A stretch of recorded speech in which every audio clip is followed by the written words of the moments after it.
Hello, नमस्कार दोस्तों, स्वागत है आपका हमारे YouTube channel study class knowledge में। आज हम जानने की कोशिश करेंगे कि आरबीआई के द्वारा जो अमेज़न पे है उसके ऊपर लगभग 3.6 करोड़ का जुर्माना लगाया गया है। तो इस वीडियो के अंदर हम आगे जानेंगे कि आरबीआई ने ये जुर्माना अमेज़न पे क्यों लगाया है और इसके साथ-साथ ही हम ये भी जानने की कोशिश करेंगे कि भारत के अंदर जो जितने भी यूपीआई यूज़र है, वो सबसे ज़्यादा कौन-सी ऐप है उसको यूज़ करना पसंद करते हैं और इसके साथ हम ये भी जानेंगे कि यूपीआई का जो सिस्टम है वो किस तरीके से काम करता है। तो चलिए शुरू करते हैं। सबसे पहले आप इस शख्स को जानते होंगे, इनका नाम है जेफ बेज़ोस।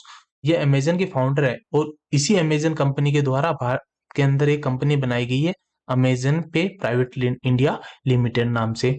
यह एक यूपीआई ऐप है, इसके थ्रू आप ट्रांजैक्शन कर सकते हैं। उसी के रिलेटिव आरबीआई ने शुक्रवार को एक नोटिस जारी करके अमेज़न पे के ऊपर लगभग 3.6 करोड़ का जुर्माना लगाया। अब आपके मन में एक सवाल उठ रहा होगा, ये जुर्माना किस तरीके से लगाया और क्यों लगाया? तो इसकी अगर आप बात करें तो आरबीआई ने ये बताया कि जो केवाईसी से संबंधित जो भी नियम है, उनका सही से उनके निर्देशों का पालन अमेज़न पे के द्वारा नहीं किया जा रहा था और उसी के एवज़ में आरबीआई ने ये जुर्माना अमेज़न पे के ऊपर लगाया गया है। और यह जुर्माना जो payment and system settlement act 2007 है, उसी के एक सेक्शन और 30 उसके द्वारा आरबीआई के द्वारा यह जुर्माना अमेज़न पे के ऊपर लगाया गया है। अगर हम बात करें तो आरबीआई ने सबसे पहले एक नोटिस देकर अमेज़न पे को इसका जवाब तलब किया था कि आपके ऊपर यह जुर्माना क्यों न लगाया जाए। उसके बाद अमेज़न पे ने अपना एक जवाब आरबीआई को सामने पेश किया था और उसको पेश होने के बाद आरबीआई ने यह निर्णय लिया है कि अमेज़न पे के ऊपर लगभग 3.06 करोड़ का जुर्माना लगाया जाए। वहीं अगर हम बात करें आरबीआई के द्वारा देश के अंदर जितनी भी अन्य फिनटेक और बिग टेक फर्म से संबंधित कोई भी कंप्लायंस एंड रिक्वायरमेंट होती है, उनकी सख्ती के कार्य और उन सब की देख-रेख यानी उनकी मॉनिटरिंग आरबीआई के द्वारा ही की जाती है। वो कहीं किसी भी प्रकार की कुछ भी गड़बड़ी ना कर सकें।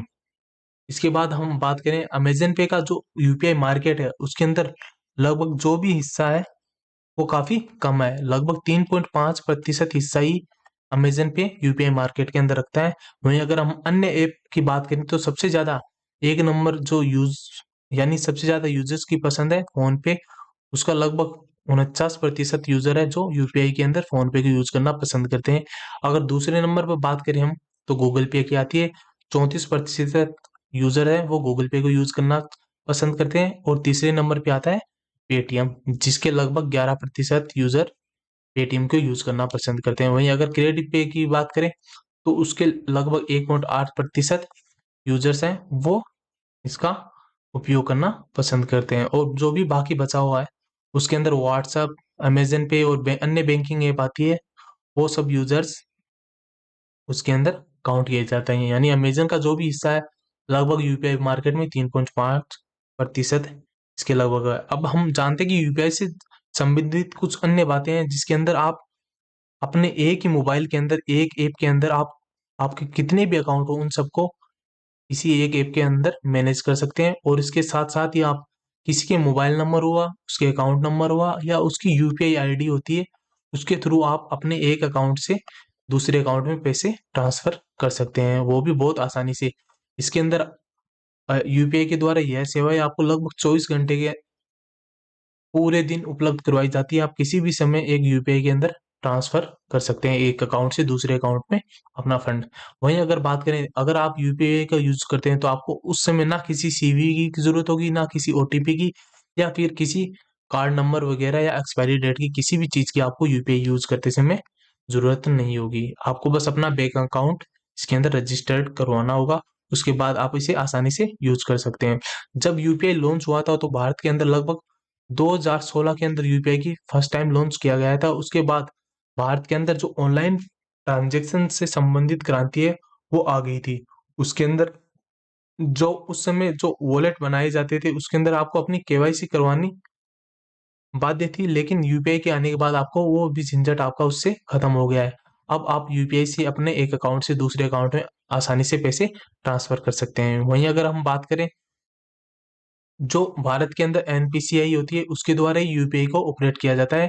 एनपीसीआई यानी national payment corporation of India, इसके द्वारा यूपीआई जो सिस्टम है उसको ऑपरेट किया जाता है। इसके अंदर जो आरटीजीएस और एनईएफटी पेमेंट है सिस्टम, वो भी इंडिया के अंदर आरबीआई के थ्रू काम करता है। और एनपीसीआई के द्वारा अन्य आईएमपीएस, रुपे, यूपीआई, इन सब का जो भी सिस्टम है वो सब ऑपरेट एनपीसीआई के द्वारा किया जाता है। और भारत सरकार ने 1 जनवरी 2020 तक जो जितने भी यूपीआई के ट्रांजैक्शन थे वो फ्री कर रखे थे। और इसके बाद कुछ समय बाद भारत सरकार ने कुछ अवधि के लिए फिर से जो यूपीआई के ट्रांजैक्शन थे वो फ्री किए हुए थे, यानी आप कितने भी ट्रांजैक्शन करें तो आपका उसका अन्य चार्ज नहीं कटेगा।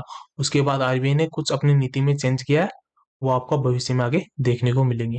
तो इस वीडियो के अंदर जो भी जानकारी आपको दी गई वो अगर अच्छी लगी हो तो आप हमारे चैनल स्टडी क्लास नॉलेज इसको सब्सक्राइब कर सकते हैं।